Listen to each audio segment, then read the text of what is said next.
ಬೆಳಗಾವಿಯಲ್ಲಿ ಕನ್ನಡ ಮಾತನಾಡಿದ ಕಂಡಕ್ಟರ್ಗೆ ಥಳಿಸಿದಂಥ ಪ್ರಕರಣಕ್ಕೆ ರಾಜ್ಯದಾದ್ಯಂತ ಕನ್ನಡ ಪರ ಸಂಘಟನೆಗಳು ರೊಚ್ಚಿಗೆದ್ದಿದೆ.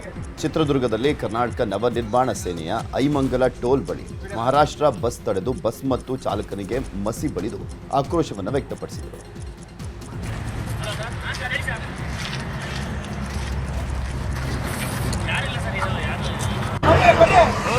ಈ ಕಡೆ ಬರ್ರಿ ಭಯ್ಯ, ನೀವು ಈ ಕಡೆ ಬರ್ರಿ. ಅಲ್ಲಿ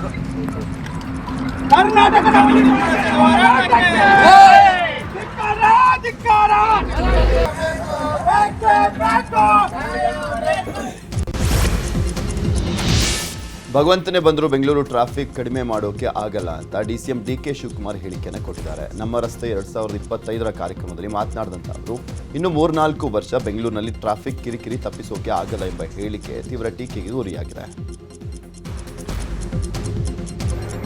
ವಿದಿನ್ 1 year, 2 year, 3 year ಈ ಬೆಂಗಳೂರಿನ ಮೇಲ್ಗಡೆ ಇರೋಂಥ ಭಗವಂತ ಕೆಳಗಡೆ ನಡೆದಾಡಿದ್ರು ಏನು ಮಾಡಲಿಕ್ಕೆ ಸಾಧ್ಯ.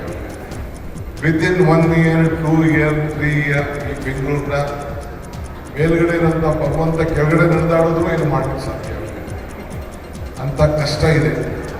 V have to plan properly. ಯೋಜನೆಯನ್ನು ಸರಿಯಾಗಿ ಮಾಡಬೇಕು. ಮುಂದಿನ ದಿನಗಳಲ್ಲಿ ಸರಿಯಾದ ರೀತಿಯ ಒಂದು ರೂಪರೇಷೆಗಳನ್ನು ಕೊಡಬೇಕು ಅನ್ನೋ ದೃಷ್ಟಿಯಿಂದ ಈ ಪ್ರಯತ್ನ ಮಾಡ್ತಾ ಇದ್ದೀವಿ. ನಾನೀಗಾಗಲೇ ಸುರಂಗ ರಸ್ತೆ, ನಾನು ಟನಲ್ನ ಪ್ರಾರಂಭದಿಂದನೂ ನಾನು ಇದ್ರ ಬಗ್ಗೆ ಮಾತಾಡ್ತಾ ಇದ್ದೀನಿ. ಇನ್ನ ಟೆಂಡರ್ ತಿರುಗಾಗಿಲ್ಲ. Because the lot of technical issues, lot of land acquisition issues, financial issues ಇವೆಲ್ಲ ಕೂಡ ಇದೆ. ಡಬಲ್ ಡೆಕ್ಕರ್ 40 ಕಿಲೋಮೀಟರ್ ಮಾಡಬೇಕು ಅಂತ ಮಾಡಿದ್ದೀವಿ. Within 1 year, 2 year, 3 year. ಮುಂದಿನ ಅಸೆಂಬ್ಲಿ ಚುನಾವಣೆ ನನ್ನ ನೇತೃತ್ವದಲ್ಲೇ ನಡೆಯಲಿದೆ ಅಂತ ಡಿಸಿಎಂ ಡಿಕೆ ಶಿವಕುಮಾರ್ ಹೇಳಿದ್ದಾರೆ. ನೌಕರರ ಸಮಾವೇಶದಲ್ಲಿ ಡಿಕೆಶಿ ಮಾತನಾಡ್ತಾ ಇದ್ದಂತೆ ಎಲ್ಲರೂ ಡಿಕೆಶಿಗೆ ಜೈಕಾರ ಹಾಕಿದರು. ಈ ವೇಳೆ ಮುಂದಿನ ಬಾರಿ ಚುನಾವಣೆ ನನ್ನ ನೇತೃತ್ವದಲ್ಲೇ ನಡೆದಾಗ ದಯವಿಟ್ಟು ಈ ಪದ ಉಪಯೋಗಿಸಿ. ನನ್ನ ಆರೋಗ್ಯ ಇನ್ನೂ ಗಟ್ಟಿಯಾಗಿದೆ. 8 ವರ್ಷ ವಿಧಾನಸೌಧ ಬಿಟ್ಟು ಹೋಗೋದಿಲ್ಲ ಅಂತ ಹೇಳಿದರು.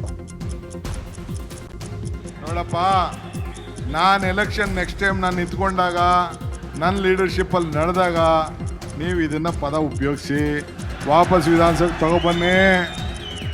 ನಾನು ಬಿಟ್ಟು ಹೋಗೋದಿಲ್ಲ. ಇನ್ನೊಂದು 8 ವರ್ಷ ಗಟ್ಟಿಯಾಗಿರ್ತೀನಿ. ನನ್ನ ಆರೋಗ್ಯ ಗಟ್ಟಿಯಾಗಿರ್ತದೆ. ತಲೆ ಕೆಡಿಸ್ಕೊಳಕ್ಕೆ ಹೋಗೋದು.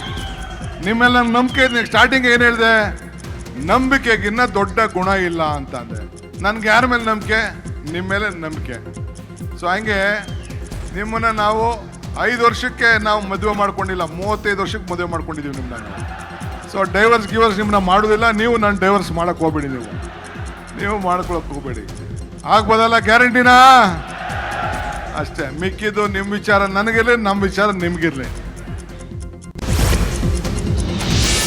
ಬೆಂಗಳೂರು ನಗರಾಭಿವೃದ್ಧಿ ಸಚಿವರಾಗಿ ಡಿಕೆಶಿಯವರ ಹೇಳಿಕೆಯನ್ನ ವಿಜೇಂದ್ರ ತೀವ್ರವಾಗಿ ಖಂಡಿಸಿದ್ದಾರೆ. ಇನ್ನು 3-4 ವರ್ಷವಾದರೂ ಟ್ರಾಫಿಕ್ ತಪ್ಪಿಸೋಕೆ ಆಗಲ್ಲ ಅಂತ ಡಿಕೆಶಿಯವರು ಹೇಳಿದ್ದಾರೆ. ಇವರ ಯೋಗ್ಯತೆಗೆ ಒಂದು ಗುಂಡಿ ಮುಚ್ಚೋಕಾಗಿಲ್ಲ. ಬೆಂಗಳೂರಿನ ಸಿಂಗಾಪುರ್ ಮಾಡ್ತೀವಿ ಅಂತ ಅಧಿಕಾರಕ್ಕೆ ಬಂದರು, ಆದರೆ ಗುಂಡಿ ಮುಚ್ಚೋಕೆ ಆಗಿಲ್ಲ. ಇವರೆಲ್ಲ ಟನಲ್ ರಸ್ತೆ ಬಗ್ಗೆ ಮಾತನಾಡ್ತಾರೆ ಅಂತ ವಿಜೇಂದ್ರ ಕಿಡಿಕಾರಿದ್ದಾರೆ. 2-3 ವರ್ಷಗಳು ಕಳೆದ್ರೂ ಸಹ ಆ ಭಗವಂತನೇ ಭೂಮಿಗೆ ಅವತರಿಸಿ ಬಂದರೂ ಸಹ ಈ ಬೆಂಗಳೂರನ್ನು ಉದ್ಧಾರ ಮಾಡೋದಕ್ಕಾಗೋದಿಲ್ಲ. ಈ ಮಾತನ್ನು ಸ್ವತಃ ಡಿ ಕೆ ಶಿವಕುಮಾರ್ ಅವರು ನಾನು ಹೇಳಿರ್ತಕ್ಕಂಥದ್ದು. ಯಾವ ಡಿ ಕೆ ಶಿವಕುಮಾರ್ ಅವರು ಅಥವಾ ಕಾಂಗ್ರೆಸ್ ಪಕ್ಷದವರು ಬೆಂಗಳೂರನ್ನು ಸಿಂಗಾಪುರ್ ಮಾಡ್ತೇವೆ ಅಂತೇಳಿ ಇವತ್ತು ಅಧಿಕಾರಕ್ಕೆ ಬಂದಿದ್ದಾರೆ. ರಾಜ್ಯದಲ್ಲಿ ಅಭಿವೃದ್ಧಿ ಕೆಲಸ ಮಾಡ್ತೇವೆ ಅಂದ್ಕೊಂಡು ಇವತ್ತು ಅಧಿಕಾರಕ್ಕೆ ಬಂದಿದ್ದಾರೆ. ಅಂಥ ಸಚಿವರ ಬಾಯಲ್ಲಿ ಬಂದಿರತಕ್ಕಂಥ ಮಾತು ಇವತ್ತು ಕಾಂಗ್ರೆಸ್ ಸರ್ಕಾರ ಇವ್ರ ಯೋಗ್ಯತೆಗೆ ಬೆಂಗಳೂರು ಮಹಾನಗರದಲ್ಲಿ ಒಂದು ಗುಂಡಿ ಮುಚ್ಚೋದಕ್ಕೆ ಸಾಧ್ಯ ಆಗ್ತಾ ಇಲ್ಲ. ಟನಲ್ ರೋಡ್ ಬಗ್ಗೆ ಮಾತನಾಡ್ತಾ ಇದ್ದಾರೆ. ಬೆಂಗಳೂರಿನಲ್ಲಿ ಯಾವುದೋ ಒಂದು ಅಭಿವೃದ್ಧಿ ಕೆಲಸ ಆಗ್ತಾ ಇಲ್ಲ. ಶಾಸಕರ ಕ್ಷೇತ್ರ ಅಭಿವೃದ್ಧಿಗೆ ಹಣ ಕೊಡ್ತಾ ಇಲ್ಲ. ಇವರು ಬೆಂಗಳೂರು ಬಗ್ಗೆ, ರಾಜ್ಯದ ಅಭಿವೃದ್ಧಿ ಬಗ್ಗೆ. ಪ್ರಾರಂಭದಲ್ಲಿ ಬೆಂಗಳೂರನ್ನ ಬ್ರ್ಯಾಂಡ್ ಬೆಂಗಳೂರು ಸಿಂಗಾಪುರ ಮಾಡ್ತೀವಿ ಅಂತ ಡಿಕೆಶಿ ಹೇಳಿದ್ರು. 3 ವರ್ಷವಾದರೂ ಬೆಂಗಳೂರನ್ನ ಉದ್ಧಾರ ಮಾಡೋಕೆ ಆಗಿಲ್ಲ. ಸಿದ್ದರಾಮಯ್ಯ ಅವರು ಬಂದ ಮೇಲೆ ₹1 ಅನುದಾನ ಕೂಡ ಬಿಡುಗಡೆ ಆಗಿಲ್ಲ. ಬೆಂಗಳೂರನ್ನ ಇನ್ನೆಲ್ಲಿ ಉದ್ಧಾರ ಮಾಡ್ತೀರಾ ಅಂತ ವಿಪಕ್ಷ ನಾಯಕ ಅಶೋಕ್ ಕೂಡ ಡಿಕೆಶಿ ಹೇಳಿಕೆಯ ಬಗ್ಗೆ ಕಿಡಿಕಾರಿದ್ದಾರೆ. ಬ್ರ್ಯಾಂಡ್ ಬೆಂಗಳೂರು ಮಾಡ್ತೀರಿ, ಸಿಂಗಾಪುರ ಮಾಡ್ತೀರಿ, ಈ ಹೇಳಿಕೆಗಳನ್ನು ಡಿ ಕೆ ಶಿವಕುಮಾರ್ ಅವರು ಕೊಟ್ಟಿದ್ದರು. ಬ್ರ್ಯಾಂಡ್ ಬೆಂಗಳೂರು ಮಾಡ್ತೀರಿ ಅಂದರೆ BJP ಅವರು ಬೆಂಗಳೂರನ್ನು ಹಾಳು ಮಾಡಿದ್ದಾರೆ, ನಾವು ಬ್ರ್ಯಾಂಡ್ ಬೆಂಗಳೂರು ಮಾಡ್ತೀರಿ. ಕಸ BJP ಅವರಿದ್ದ ಕಸ ರಸ್ತೆಯಲ್ಲಿ ಬೀಳ್ತಾ ಇತ್ತು. ಅದನ್ನು ನಾವು ಇಮಿಡಿಯೇಟಾಗಿ ಸರಿ ಮಾಡ್ತೀರಿ. ಓಟ್ಗೋಸ್ಕರ ಏನೇನು ನಾಟಕ ಆಡಬೇಕೋ ಅಷ್ಟು ನಾಟಕವನ್ನು ಈ ಕಾಂಗ್ರೆಸ್ ಅವರು ಆಡಿದ್ದಾರೆ. ಬೆಂಗಳೂರು ಟ್ರಾಫಿಕ್ ಕಡಿಮೆ ಮಾಡಿಸಲು ಆಗಲ್ಲ ಎಂದರು ಡಿಕೆಶಿ ವಿರುದ್ಧ ಬಿಜೆಪಿ ಎಂಎಲ್ಸಿ ಸಿಟಿ ರವಿ ಕಿಡಿಕಾರಿದ್ದಾರೆ. ಬ್ರ್ಯಾಂಡ್ ಬೆಂಗಳೂರು ಅಂತ 2 ವರ್ಷ ಕಳೆದ್ರು, ಈಗ ಗ್ರೇಟರ್ ಬೆಂಗಳೂರು ಅಂತ ಹೇಳ್ತಿದ್ದಾರೆ. ಇದರ ಮೇಲೆ ತಮ್ಮ ಅಸಹಾಯಕತೆಯನ್ನು ವ್ಯಕ್ತಪಡಿಸಿದ್ದಾರೆ. ದೇವರಲ್ಲಿ ನಂಬಿಕೆ ಇಡೋದು ಸರಿ, ಎಲ್ಲವನ್ನೂ ದೇವರು ಮಾಡೋದಾದ್ರೆ ನೀವ್ಯಾಕಿರೋದು? ಜನರಿಗೂ ಹೇಳಿಬಿಡೋಣ, ಎಲ್ಲ ದೇವರೇ ಮಾಡ್ತಾನೆ ಅಂದರೆ ನೀವ್ಯಾಕೆ ತೆರಿಗೆ ಸಂಗ್ರಹ ಮಾಡ್ತೀರಿ ಅಂತ ಆಕ್ರೋಶ ಹೊರಹಾಕಿದ್ದಾರೆ. ಬ್ರಾಂಡ್ ಬೆಂಗಳೂರು ಅಂತ 2 ವರ್ಷ ಕಳೆದ್ರು, ಈ ಗ್ರೇಟರ್ ಬೆಂಗಳೂರು ಅಂತ ಹೇಳ್ತಿದ್ದಾರೆ. ಇದರ ಮೇಲೆ ತಮ್ಮ ಅಸಹಾಯಕತೆಯನ್ನು ವ್ಯಕ್ತಪಡಿಸಿದ್ದಾರೆ. ದೇವರಿಗೂ ಮೇಲಿಂದ ದೇವರು ಇಳಿದು ಕೆಳಗಡೆ ಬಂದರೂ ಸರಿ ಮಾಡೋಕ್ಕಾಗಲ್ಲ ಅನ್ನುವಂಥ ಅಸಹಾಯಕತೆಯನ್ನು ವ್ಯಕ್ತಪಡಿಸಿದ್ದಾರೆ. ದೇವರ ಮೇಲೆ ನಂಬಿಕೆ ಇರೋದು ಸರಿ, ಎಲ್ಲ ದೇವರು ಮಾಡೋದಾದರೆ ನೀವ್ಯಾಕಿರಬೇಕು? ಬೆಂಗಳೂರಿನ ಟ್ರಾಫಿಕ್ ಸಮಸ್ಯೆಯನ್ನು ಬಗೆಹರಿಸೋಕೆ ಆಗಲ್ಲ ಎಂಬ ಹೇಳಿಕೆಯಿಂದ ಡಿಕೆ ಶಿವಕುಮಾರ್ ಅವರು ಉದ್ಯಮಿಗಳ ಕೆಂಗಣ್ಣಿಗೆ ಗುರಿಯಾಗಿದ್ದಾರೆ. ಖ್ಯಾತ ಉದ್ಯಮಿ ಮೋಹನ್ ದಾಸ್ ಪೈ ಮಹೀಂದ್ರಾ ಕಂಪನಿ ಮುಖ್ಯಸ್ಥ ಆನಂದ್ ಮಹೀಂದ್ರಾ ಅವರು ಎಕ್ಸ್ನಲ್ಲಿ ಪೋಸ್ಟ್ ಮಾಡುವ ಮೂಲಕ ರಾಜ್ಯ ಸರ್ಕಾರದ ವಿರುದ್ಧ ಅಸಮಾಧಾನ ವ್ಯಕ್ತಪಡಿಸಿದ್ದಾರೆ. ಟ್ರಾಫಿಕ್ ಸಮಸ್ಯೆಗೆ ದಯವಿಟ್ಟು ಕ್ರಮ ಕೈಗೊಂಡು ಕೆಲಸವನ್ನು ಆರಂಭಿಸಿ. ದೇವರು ಇನ್ನೂ ಬೆಂಗಳೂರನ್ನ ಕೈಬಿಟ್ಟಿಲ್ಲ, ಬಹುಶಃ ನಮ್ಮ ಮಂತ್ರಿಗಳನ್ನು ಕೈಬಿಟ್ಟಿರಬಹುದಷ್ಟೇ. ವೈಫಲ್ಯ ಒಪ್ಪಿಕೊಳ್ಳುವಂಥದ್ದು ಆಘಾತಕಾರಿ ಅಂತ ಮೋಹನ್ ದಾಸ್ ಪೈ ಎಕ್ಸ್ನಲ್ಲಿ ಪೋಸ್ಟ್ ಮಾಡಿದ್ದಾರೆ. ಡಿಸಿಎಂ ಡಿಕೆಶಿ ವಿರುದ್ಧ ತನಿಖಾ ಸಂಸ್ಥೆಗಳಿಗೆ ಶಾಸಕ ಮುನಿರತ್ನ ದೂರನ್ನು ಕೊಟ್ಟಿದ್ದಾರೆ. ನಗರಾಭಿವೃದ್ಧಿ ಸಚಿವರಾಗಿರುವ ಡಿಕೆ ಶಿವಕುಮಾರ್ ಬೆಂಗಳೂರು ಅಭಿವೃದ್ಧಿಯಲ್ಲಿ 2,000 ಕೋಟಿ ಭ್ರಷ್ಟಾಚಾರ ಎಸಗಿದ್ದಾರೆ ಅಂತ ಆರೋಪಿಸಿ ಸಿಬಿಐ, ಲೋಕಾಯುಕ್ತ ಮತ್ತು ಇಡಿ ತನಿಖಾ ಸಂಸ್ಥೆಗಳಿಗೆ ದೂರನ್ನು ಕೊಟ್ಟಿದ್ದಾರೆ. ಬೆಂಗಳೂರು ಯೋಜನೆ ಟೆಂಡರ್ಗಳನ್ನು ಆಂಧ್ರ, ತೆಲಂಗಾಣದ ಸಿಎಂಗಳ ಸಂಬಂಧಿಕರಿಗೆ ನೀಡುತ್ತಿದ್ದಾರೆ ಅಂತ ಆರೋಪಿಸಿದ್ದಾರೆ. ರಾಜ್ಯದ ಗುತ್ತಿಗೆದಾರರು ಟೆಂಡರ್ಗೆ ಬಾರದಂತೆ ಬೆದರಿಕೆ ಹಾಕಿದ್ದಾರೆ ಅಂತ ಕೂಡ ಗಂಭೀರ ಆರೋಪವೊಂದನ್ನು ಮಾಡಿದ್ದಾರೆ. ಕೋಲಾರದ ಮಾಸ್ತಿಯಲ್ಲಿ ನಿನ್ನೆ ಕನ್ನಡ ರಾಜ್ಯೋತ್ಸವ ಕಾರ್ಯಕ್ರಮವನ್ನು ಅದ್ದೂರಿಯಾಗಿ ಆಚರಿಸಲಾಯಿತು. ಕಾರ್ಯಕ್ರಮದಲ್ಲಿ ಸಚಿವರಾದಂಥ ರಾಮಲಿಂಗಾರೆಡ್ಡಿ, ಬೈರತಿ ಸುರೇಶ್, ಶಾಸಕ ನಂಜೇಗೌಡ ಸೇರಿದಂತೆ ಅನೇಕರು ಭಾಗಿಯಾಗಿದ್ದರು. ಇದೇ ವೇಳೆ ಮಾತನಾಡಿದಂಥ ನಂಜೇಗೌಡ, ಮಾಲೂರು ನಗರದ ಬಸ್ ನಿಲ್ದಾಣ ನಿರ್ಮಾಣಕ್ಕೆ 20 ಕೋಟಿ ಅನುದಾನ ಮಂಜೂರಾಗಿದೆ. ಮಾಲೂರು ತಾಲೂಕಿಗೆ ಕಳೆದ 1.5 ವರ್ಷದಲ್ಲಿ 2,200 ಕೋಟಿ ಅನುದಾನ ಸಿಕ್ಕಿದೆ ಅಂತ ಹೇಳಿದರು. ಏನು ರಿಯಲ್ ಎಸ್ಟೇಟ್ ಮಾಡಿಕೊಂಡು ಬೆಂಗಳೂರಿಂದ ಬಂದಿದ್ದು ಅವನ್ನ ಸೋಲಿಸಿ ವಾಪಸ್ ಕಳಿಸಿ 2ನೇ ಅವಧಿಗೆ ಕೂಡ ಅದೆಷ್ಟೇ ಖರ್ಚು ಆದ್ರೂ ಕೂಡ ಗೆಲ್ಸಿದ್ರಲ್ಲ. ಈ ಅವಕಾಶ ಅದಲ್ಲ, ತುಂಬಾ ದೊಡ್ಡ ಅವಕಾಶ, ಮಾಲೂರು ತಾಲೂಕು ಸಿಕ್ಕಂತ ಅವಕಾಶ. ನಂಜೇಗೌಡರ ಮೇಲೆ ನಂಬಿಕೆ ಇಟ್ಟು ಅವಕಾಶ ಮಾಡಿದ್ರೆ ಗೆಲ್ಸಿದ್ರಿ. ಆದ್ರೆ ಇವತ್ತು ಸರ್ಕಾರ, ಸನ್ಮಾನ್ಯ ಮುಖ್ಯಮಂತ್ರಿ ಸಿದ್ದರಾಮಯ್ಯವರು ಮತ್ತೆ ನಮ್ಮ ಜಿಲ್ಲಾ ಮಂತ್ರಿಗಳು ಮತ್ತೆ ಎಲ್ಲಾ ಮಂತ್ರಿಗಳು ಕೂಡ ಸಹಕಾರವನ್ನು ತಗೊಳ್ಳೋದ್ರಲ್ಲಿ 1.5 ವರ್ಷದಲ್ಲಿ ಸಕ್ಸಸ್ ಆಗಿದೆ. 1.5 ವರ್ಷದಲ್ಲಿ ಸರ್ಕಾರ ಬಂದ ಮೇಲೆ ಮಾಲೂರು ತಾಲೂಕಿಗೆ 2,200 ಕೋಟಿಯನ್ನು ಮಂಜೂರು ಮಾಡಿಸ್ಕೊಂಡಿದೆ. 2,200. ಇನ್ನು ಇದೇ ವೇಳೆ ಮಾತನಾಡಿರುವಂಥ ಸಚಿವ ರಾಮಲಿಂಗಾರೆಡ್ಡಿ, ಗ್ಯಾರಂಟಿ ಯೋಜನೆಯ ಕಂತಿನ ಹಣ ತಡವಾಗಲಿಕ್ಕೆ ಬಿಜೆಪಿಯೇ ಕಾರಣ. ಬಿಜೆಪಿ ಸರ್ಕಾರ 80,000 ಕೋಟಿ ಸಾಲ ಬಾಕಿ ಇಟ್ಟಿತ್ತು. ಬಿಜೆಪಿ ಜೆಡಿಎಸ್ ನಾಯಕರು ಹೊಟ್ಟೆ ಕಿಚ್ಚಿನಿಂದ ಗ್ಯಾರಂಟಿ ಯೋಜನೆ ಟೀಕೆ ಮಾಡ್ತಿದ್ದಾರೆ ಅಂತ ಹೇಳಿದರು. ಸ್ವಲ್ಪ ದನ ಆಗೋದಕ್ಕೆ ಯಾರಾದರೆ ಬಿಜೆಪಿಯವರೇ ಕಾರಣ. ಒಟ್ಟು 80,000 ಕೋಟಿ ಸಾಲ ಇಟ್ಬಿಟ್ಟು ಹೋಗ್ಬೇಕು. ಎಷ್ಟು ಅವ್ರ ಅಧಿಕಾರ ಬಿಟ್ಟುಕೊಟ್ಟಾಗ 1 ವರ್ಷ 10 ತಿಂಗಳ ಮುಂಚೆ 80,000 ಕೋಟಿ ಸಾಲ ಇಟ್ಟು ನಮ್ಮಿಲ್ಲ. ಬಿಜೆಪಿ ರೆಬಲ್ಸ್ ಟೀಮ್ನ ಭಿನ್ನಮತ ಶಮನ ಆಗುವ ಲಕ್ಷಣಗಳು ಕಾಣ್ತಿವೆ. ಬಿಜೆಪಿ ರಾಜ್ಯಾಧ್ಯಕ್ಷ ಸ್ಥಾನಕ್ಕೆ ರೆಬಲ್ಸ್ ಟೀಮ್ ತಮ್ಮ ಅಭ್ಯರ್ಥಿಯನ್ನ ಕಣಕ್ಕಿಳಿಸಲ್ಲ ಎನ್ನಲಾಗಿದೆ. ಎಲೆಕ್ಷನ್ ಕಣದಿಂದ ರೆಬಲ್ಸ್ ಟೀಮ್ ಹಿಂದೆ ಸರಿದಿದೆ. ನಿನ್ನೆ ಬೆಂಗಳೂರಿನಲ್ಲಿ ನಡೆದ ರೆಬಲ್ಸ್ ಸಭೆಯಲ್ಲಿ ಈ ಮಹತ್ವದ ನಿರ್ಧಾರವನ್ನು ಮಾಡಲಾಗಿದೆ. ಲಿಂಗಾಯತ ಸಮಾಜದ ಬೃಹತ್ ಸಮಾವೇಶಕ್ಕೆ ರೆಬಲ್ಸ್ ಟೀಮ್ ಪ್ಲಾನ್ ಮಾಡ್ತಾ ಇದೆ. ಮಧ್ಯ ಕರ್ನಾಟಕದಲ್ಲಿ ಲಿಂಗಾಯತ ಸಮಾವೇಶ ನಡೆಸಲು ತಯಾರಿಯನ್ನು ನಡೆಸಲಾಗ್ತಾ ಇದೆ. ಮಾಜಿ ಸಿಎಂ ಬಿಎಸ್ವೈ ಹುಟ್ಟುಹಬ್ಬಕ್ಕೆ ಪ್ರತಿಯಾಗಿ ಈ ಸಮಾವೇಶ ಮಾಡಿ ತಮ್ಮ ಶಕ್ತಿ ಪ್ರದರ್ಶನ ಮಾಡಲಿದೆ. ದೆಹಲಿಯಲ್ಲಿ ಮಾಜಿ ಪ್ರಧಾನಿ ದೇವೇಗೌಡರ ನಿವಾಸಕ್ಕೆ ಕೇಂದ್ರ ಜಲಶಕ್ತಿ ಸಚಿವರಾಗಿರುವಂಥ ಸಿಆರ್ ಪಾಟೀಲ್ ಭೇಟಿಯನ್ನು ನೀಡಿದ್ದಾರೆ. ಈ ವೇಳೆ ರಾಜ್ಯದ ನೀರಾವರಿ ಯೋಜನೆಗಳು, ಗೋದಾವರಿ, ಕೃಷ್ಣ, ಕಾವೇರಿ ನದಿ ಜೋಡಣೆಗಳ ಬಗ್ಗೆ ದೇವೇಗೌಡರು ಚರ್ಚೆಯನ್ನು ನಡೆಸಿದ್ದು, ರಾಜ್ಯಕ್ಕೆ 25 ಟಿಎಂಸಿ ನೀರು ಹಂಚಿಕೆ ಬಗ್ಗೆ ಪ್ರಸ್ತಾಪವನ್ನು ಮಾಡಿದ್ದಾರೆ. ಅಂತಾರಾಜ್ಯ ನೀರಾವರಿ ವಿವಾದ, ಜಲಸಂಕಷ್ಟಗಳ ಬಗ್ಗೆಯೂ ಕೂಡ ಚರ್ಚೆ ಮಾಡಲಾಗಿದ್ದು, ರಾಜ್ಯದ ಯೋಜನೆಗಳಿಗೆ ತ್ವರಿತ ಅನುಮೋದನೆ ನೀಡಿ ಅನುದಾನ ನೀಡುವಂತೆ ದೇವೇಗೌಡರು ಮನವಿ ಮಾಡಿದ್ದಾರೆ. ಎಸ್ಸಿ ಎಸ್ಟಿ ಹಣವನ್ನ ಗ್ಯಾರಂಟಿ ಯೋಜನೆಗೆ ಬಳಕೆ ಮಾಡ್ತಿದ್ದಾರೆ ಅಂತ ಆರೋಪಿಸಿರುವ ಬಿಜೆಪಿ ರಾಜ್ಯ ಸರ್ಕಾರದ ವಿರುದ್ಧ ಜನಾಂದೋಲನ ಸಾರಿದೆ. ರಾಜ್ಯಾದ್ಯಂತ ಆಯಾ ಜಿಲ್ಲಾ ಕೇಂದ್ರಗಳಲ್ಲಿ ಹೋರಾಟ ಮಾಡಲು ಬಿಜೆಪಿಯು ನಾಯಕರ ನೇತೃತ್ವದ ಉಸ್ತುವಾರಿ ನೀಡಿ 14 ತಂಡಗಳ ಪಟ್ಟಿಯನ್ನು ಬಿಡುಗಡೆ ಮಾಡಿದೆ. ಬೆಂಗಳೂರು, ರಾಮನಗರ ಜಿಲ್ಲೆಗಳಲ್ಲಿ ಹೋರಾಟದ ಉಸ್ತುವಾರಿ ವಹಿಸಿಕೊಂಡಿರುವ ವಿಜೇಂದ್ರ ಡಿಕೆಶಿ ಭದ್ರಕೋಟೆಯಲ್ಲಿ ಪ್ರವಾಸಕ್ಕೆ ಮುಂದಾಗಿದ್ದಾರೆ. ಇನ್ನು ಹೋರಾಟಕ್ಕೆ ನಾಯಕರಿಗೆ ಉಸ್ತುವಾರಿ ನೀಡಿರುವ ವಿಜೇಂದ್ರ ಹೋರಾಟದಲ್ಲಿ ರೆಬೆಲ್ಸ್ ತಂಡವನ್ನು ಕೈಬಿಟ್ಟಿದ್ದಾರೆ. ಯತ್ನಾಳ್, ರಮೇಶ್ ಜಾರಕಿಹೊಳಿ, ಅರವಿಂದ್ ಲಿಂಬಾವಳಿ, ಪ್ರತಾಪ್ ಸಿಂಹ, ಬಿಪಿ ಹರೀಶ್ ಹೊರತುಪಡಿಸಿ ಉಳಿದ ಬಿಜೆಪಿ ನಾಯಕರಿಗೆ ಹೋರಾಟದ ಉಸ್ತುವಾರಿ ಕೊಟ್ಟಿದ್ದಾರೆ.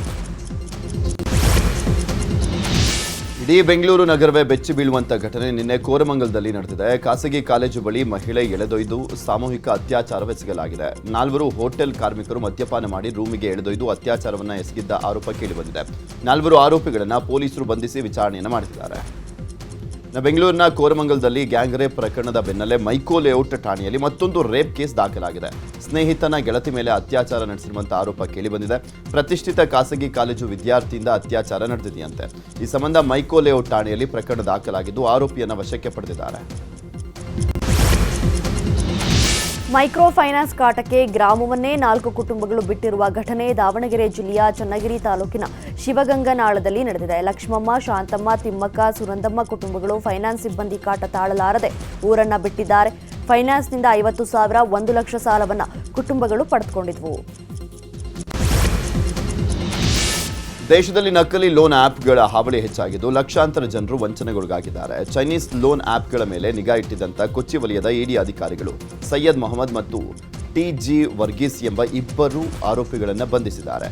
ತನಿಖೆ ನಡೆಸಿದಾಗ ವಂಚಕರು 479 ನಕಲಿ ಬ್ಯಾಂಕ್ ಖಾತೆಗಳನ್ನು ತೆರೆದು 718 ಕೋಟಿಗೂ ಹೆಚ್ಚು ವಹಿವಾಟನ್ನು ನಡೆಸಿದಂಥ ಸ್ಫೋಟಕ ವಿಚಾರ ಬಹಿರಂಗವಾಗಿದೆ.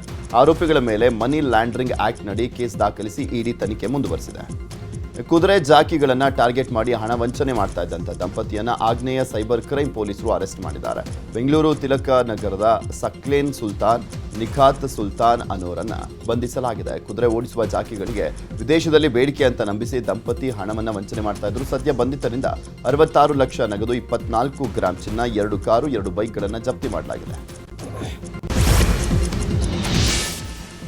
ರಾಜ್ಯದಲ್ಲಿ ಬಾಣಂತಿಯರ ಸರಣಿ ಸಾವಿನಿಂದ ಆರೋಗ್ಯ ಇಲಾಖೆ ಎಚ್ಚೆತ್ತುಕೊಂಡಿದ್ದು ಕೇಂದ್ರ ಸರ್ಕಾರಕ್ಕೆ ಪತ್ರವನ್ನು ಬರೆದಿದೆ. ನೆರೆ ರಾಜ್ಯಗಳಿಂದ ಪೂರೈಸಲಾಗುವಂಥ 9 ಇಂಜೆಕ್ಷನ್ಗಳು ಲ್ಯಾಬ್ ಪರೀಕ್ಷೆಯಲ್ಲಿ ವಿಫಲಗೊಂಡಿದ್ದು ಜೀವಕ್ಕೆ ಹಾನಿ ಮಾಡುವಂಥ ಸಾಧ್ಯತೆ ಬಗ್ಗೆ ಉಲ್ಲೇಖವನ್ನು ಮಾಡಲಾಗಿದೆ. 9 ಇಂಜೆಕ್ಷನ್ಗಳನ್ನು ಬ್ಯಾನ್ ಮಾಡುವಂತೆ ಕೇಂದ್ರ ಆರೋಗ್ಯ ಸಚಿವ ಜೆ.ಪಿ. ನಡ್ಡಾಗೆ ಸಚಿವ ದಿನೇಶ್ ಗುಂಡೂರಾವ್ ಪತ್ರ ಬರೆದಿದ್ದಾರೆ. 2 ಮಹಿಳಾ ಅಧಿಕಾರಿಗಳ ವಾಗ್ದಾಳಿ ಪ್ರಕರಣ ಹೈಕೋರ್ಟ್ ಮೆಟ್ಟಿಲೇರಿದ್ದು ಮಾನನಷ್ಟ ಪ್ರಕರಣದಲ್ಲಿ ರೋಹಿಣಿ ಸಿಂಧೂರಿಗೆ ತಾತ್ಕಾಲಿಕ ರಿಲೀಫ್ ಸಿಕ್ಕಿದೆ.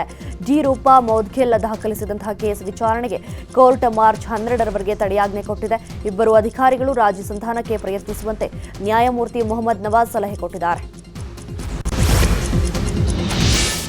ಧಾರವಾಡ ನಗರದ ಕಾಂಗ್ರೆಸ್ ಸದಸ್ಯೆ ಬತುಲ್ ಕಿಲ್ಲೆದಾರ್ ಎಂಬುವರನ್ನ ಪಕ್ಷದಿಂದ ಅಮಾನತು ಮಾಡಲಾಗಿದೆ. ಪಾಲಿಕೆ ಚುನಾವಣೆಗೆ ಸ್ಪರ್ಧಿಸಿದ್ದಂಥ ಬತುಲ್ ಕಿಲ್ಲೆದಾರ್ ಅಂಗನವಾಡಿ ಮಕ್ಕಳ ಆಹಾರವನ್ನು ಪತ್ತಿಗೆ ಸೇರಿದಂಥ ಗೋಡೌನ್ನಲ್ಲಿ ಅಕ್ರಮವಾಗಿ ಸಂಗ್ರಹಿಸಿದ್ದಂಥ ಆರೋಪ ಕೇಳಿಬಂದಿತ್ತು.